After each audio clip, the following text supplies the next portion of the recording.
Hey, thanks for tuning in to Bourbon Battles. My name's Joe. I got a great episode for you today.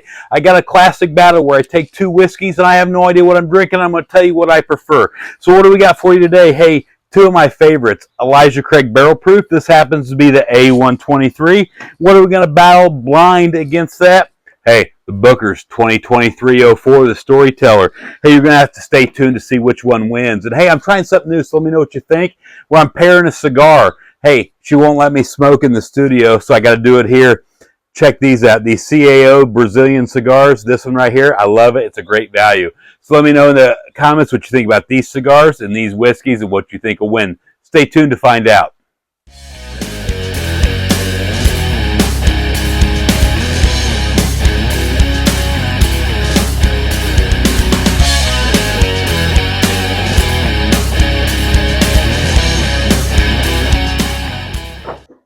All right, folks, again, thanks for tuning in. You know what I'm drinking, but you don't know what order it is. And I know I've heard from a lot of you, and you've asked that you see which order it is.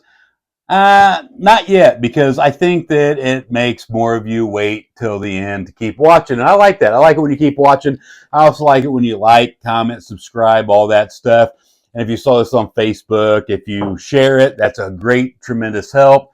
Thanks for supporting us, and that's one of the things you can do to support is to comment and all that stuff. So, like I said, this is a blind battle. This is a fun one. We're going to go into the barrel over here, the box, the bucket, whatever you want to call it. We're going to get two expressions. I'm not going to have any idea what it is. The answer key is going to be sealed. And we're going to pour them right in here to two. Check out these Glencairns. I don't know if you can see them on the camera, but two of my favorite Indiana distilleries, Haberdasher and Moondrops. Cool Glencairns. Let's boom, right here we go. Two sample bottles. Let's see what we got here. And we're going to go through these. So we got 1 and 2. This is going to be, I always have to pay attention to what I'm doing because they're backwards to me, they're frontwards to you. So 1 and 2, we're going to go through them. Sealed envelope. We'll reveal that at the end. See what we see. If you're looking for a lot of tasting notes, I'm probably not your guy, because everybody tastes something a little bit different in bourbon, and I don't want to jade what you taste. What I've found is you can be talked into tasting things. I don't know what's all over these damn glasses. Oh, well. So as I'm pouring these up, I'm going to smell them up, give them a nose. I want you to pay attention to this graphic right here. If you're so inclined, check out their website and get 15% off the Executive Bourbon Steward course. And if you're a bourbon lover like me, you're going to be glad you did. So number 1, I'm immediately hit with a lot of this fruit, right? I tend to pick out these fruit notes pretty quickly. I think number 1's probably got some good age on it. Yeah, I like that a lot. So these are, whatever this is, everything in the bucket over there is strategically paired. They share some qualities, right? These both have a great nose. Fruity, very bourbon-y, right? That barrel char. If I have to pick a winner on the nose, the number 1's going to take the cake on this one for the nose. That doesn't necessarily mean anything on the last one I did, which was Antique 107 and Maker's Mark Cask Strength. I hope I released that one first. I actually picked them backwards order. I'm not going to ruin a surprise for you if you haven't seen that one yet, but go check that one out. So once I get into these, I'm going to tell you which one I like better and why and how much more I like it, right? And hopefully, you know, this will tell you, give you some data that you don't know. So let's check out number 1 here.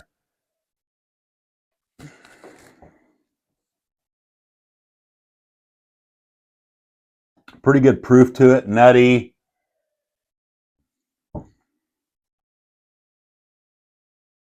What the hell's in that glass? I don't know what's going on. That's like the second dirty glass today.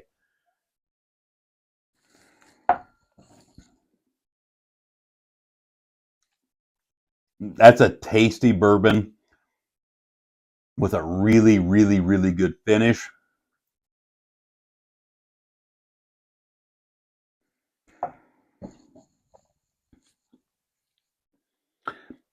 I'm not going to be upset if you give that to me if I come over to your house.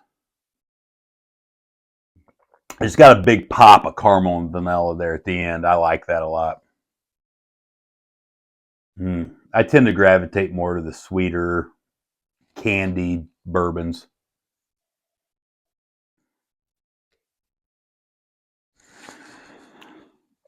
Number 2 down the hatch.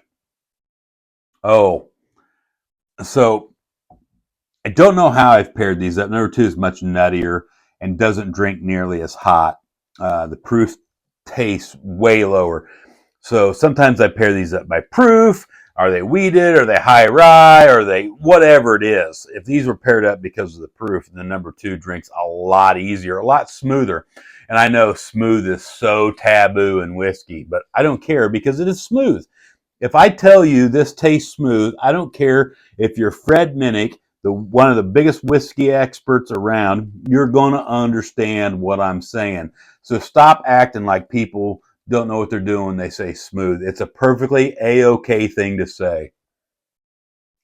And if you don't agree with me, leave a comment and let me know that I'm an idiot. And hey, whatever. I don't care. I was just having a conversation with a guy the other day, somebody that's his product's gonna be featured on here, and we were just talking about how horrible the whiskey community's gotten with being a bunch of dicks. Everybody wants to be an asshole and talk about how stupid other people are. Guys, it's just whiskey. If I told you, and we were reviewing pizza, that I do not like olives on my pizza. I think it's gross, and you love them. You wouldn't think I was a jackass, right? Stop thinking that because somebody likes something that you don't like. If somebody loves this stuff right here, right? If somebody thinks this is the best whiskey in the world, who cares? They're not bothering you. If they want to pay $300 for this, they're not bothering you. Quit being a whiskey wise ass, right? Just leave people alone. Let them drink bourbon the way they want to drink it. If they want to put Pappy Van Winkle 45-year-old whiskey in a Diet Coke or a Pina Colada, let them. It's none of your business. There, I've gone on my rant. Just let the bourbon draw us all together as a community and let us be friends because of it. We can go to a bar or a distillery or a bottle share or whatever it is and enjoy different things and talk about it and say, I like this because of this. You know, I like high proof because of this. I like low proof because of this. And it's okay. It doesn't make you a cowboy to like different things than everybody else. Quit acting like you're better than everybody else.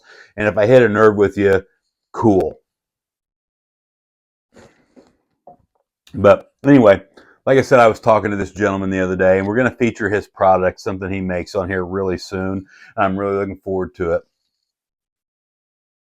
But we had a great conversation, right? The whiskey community has gotten to be a bunch of buttholes, and I'm over that. You like what you like. I love Maker's Mark Private Selects. I think it's the best whiskey in the world. It's better than Pappy Van Winkle. If you disagree, okay. You know what? I once heard a story about a guy who liked Pappy Van Winkle with Sprite. His name was Julian Van Winkle. So what? It's fine. Do what you want to do. Not Sprite. He liked it with a twist. So these are very interesting. I would say that they're both excellent. They're both good. I'm a little dumbfounded on what they are. I really am. And I went on a streak there for a while and was doing a good job guessing distilleries and picking that stuff out. And then lately I've been on a streak where I couldn't be further from wrong every single time. These are very hard. These are very close in my opinion. They taste very similar.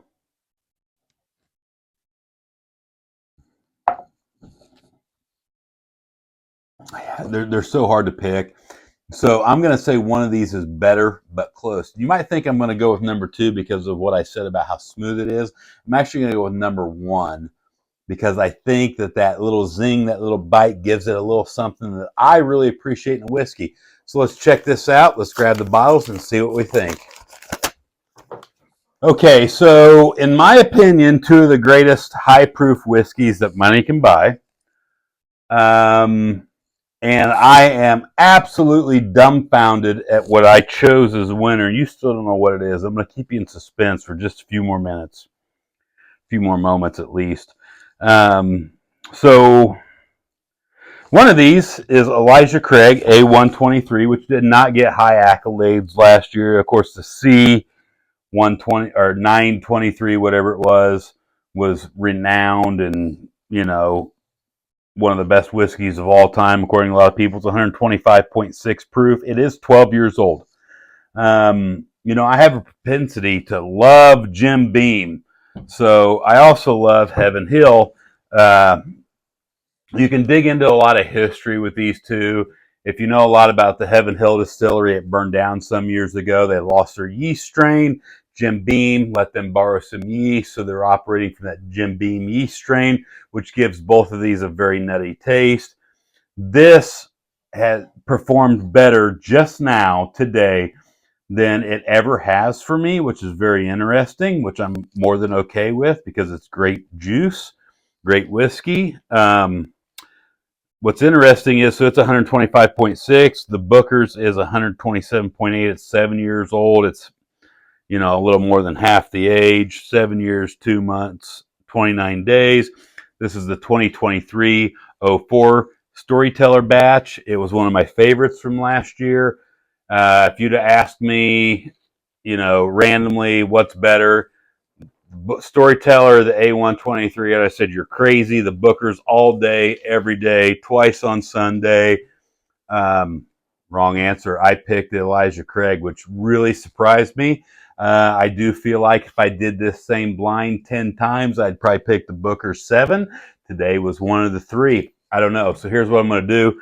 These are going to go back into the barrel and to be picked another day because I'm really curious to see if this experiment will play out. So stay tuned to Bourbon Battles. You're going to see this again. I'm going to top these off. They're going right back in there. New envelope, the whole 9 yards. We're going to check it out. So very, very interesting. Thanks for watching. If you know me, you know I love the Bookers. This is just a tinge more than the Elijah Craig. This, in my opinion, has some of the most superb packaging in all of whiskey, which I think even surpasses Blanton's. It's beautiful packaging. I love how they do this. So let me know in the comments. Do you like Booker's? What do you think about Booker's? What do you think about Jim Beam in general? Is Booker's your favorite? Is Little Book your favorite? How's that stack up? What about Heaven Hill? What do you think about the barrel proofs? Do you like the store picks better than the 3 annual releases? This has 3 annual releases. This has 4. So there's a lot of similarities there. They're both real close in proof, 125, 127, both in change. They're both, I'd say the Elijah Craig in Indiana, at least, is just a little bit easier to get than the Booker's. However, the Booker's is pretty easy to get on the secondary market in Indiana for like $10 more than retail. When you figure in tax and everything, it's a no-brainer. Just go grab it and be done with it. No problem whatsoever. I love them both. It's these 2 expressions are the 2 that I try to get all the releases of every year. I'm telling myself I'm not doing that in 2024. I'm going to taste them first and only get the ones I really like. It's this FOMO, right? The fear of missing out. And if you know what I'm talking about, you know what I'm talking about. And I want to do a video on that bourbon FOMO. Is it real? Is it not real? How much should you play into it? Should you let it affect your buying? So let me know in the comments what you think about that. So what would you have picked? Hey, I don't know. These are both great whiskeys. You cannot go wrong with either one of them. I love them both. Thanks for watching. I want to remind you, drinking bourbon is supposed to be fun. Do it with your friends. When you can do it like this, blind, do that. Check it out. Try it.